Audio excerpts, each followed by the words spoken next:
birthday, bro. Oh, thank you, bro. You. ඉන ක්‍රින්ච් joke එකක් නේ මං ඒක. ඉන ෆෝල් ජෝක් එකක් මං ඒක.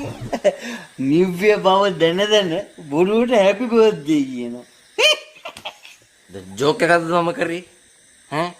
මේ යකාගේ උපන්දිනෙත් පළවෙනිදා. හෙට. ජෝක් කරන පිස්සුද?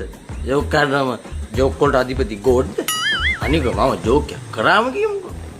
ඒක උඹට සෙට් නැත්තම් සැන්දැන් වල කියෝ යන්නේ නැතුව පාඩු හිටහන්කෝ. ඒක හොඳ නෑ අරක හොඳ නෑ මේ නෑද බං. ඔබ කරා බං ජෝක් එක. කා කරමු. එකපාර අමාරුයි අර කිව්ව ගමන්නේ. ඒකනේ කියන්නේ. කරන්නද? කරන එකටත් එක රෙද්දවල් කියන. ඊගවට තෝ නිරාගමිකයනේ. ඈ? තෝ නිරාගමිකයි නම් අනිත් ආගම් වල අධික පළල හොයන්න යන්න නැතුව හිටියනම් ඉවරයිනේ. එක රෙද්දවල් කියන්නේ නැතුව. අනික තෝගේ මතේ නෙමෙයිනේ හැමෝම දරන්න ඕනේ. තෝ හින්දුවක් ඇහුවා නම් අනිත් හැමෝම මේක අහන්න ඕනි කියලා එකක් නෑනේ. තෝපි වගේ උන් තමයි යකවර අහිංසක ගායකයන්ට ගල් ගහන්නේ. ඊගාවට තෝ පරිණාමයේ සිද්ධ උනේ වඳුරාගෙන්ද කපුටාගෙන්ද උඹට වැඩක් නෑනේ. ඒවා හොයන්න ඕන කට්ටිය හොයලා කියයි. තෝ ඒවා හොයන්න යන්න එපා. ඒ ඔක්කොටම කලින් තෝ පරිණාමය වෙලා හිටා. වඳුරාගෙන් පරිණාමය උනේ තෝගේ ඇඟ විතරයි. තෝගේ මොලේ පරිණාමය වෙලා නැහැ. එක එකත් එක තැන් වල ගියව.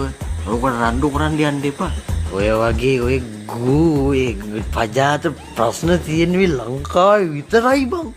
වෙන රටවල ඉව්ව නෑ. ටිපටෙන් දෙපෑ. නෑ. ඔය වැරදි ටිකක් හදාගෙන එන අවුරුද්දේවත් හොදින් ඉන්න බලපන්.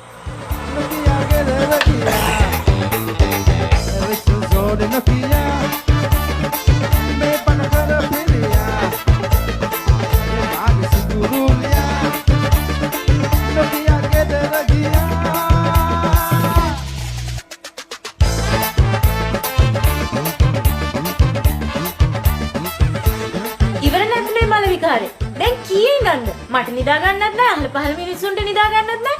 අලුත් අවුරුද්දක් කියලා එකක් එනවා. මේ රට පඬිතෝ ටිකක් වට කරගෙන මොකද්ද මේ නාටකම? දැන්ම නතර කරන්න කිව්වේ මේ මාළි විකාරේ. Hey bro, සෙට් නෑ bro. දැන් මොකක්ද දෙකේ මෙතන ඕන ආතල්ලිය කොන පාටියක් පුළුවන් කියලා. සෙට් නෑ bro. මේ ක්ලබ් යන්න. මචං මට විනාඩියක් දියන් කොහෙවත් යන්න ඕනේ නෑ මචං.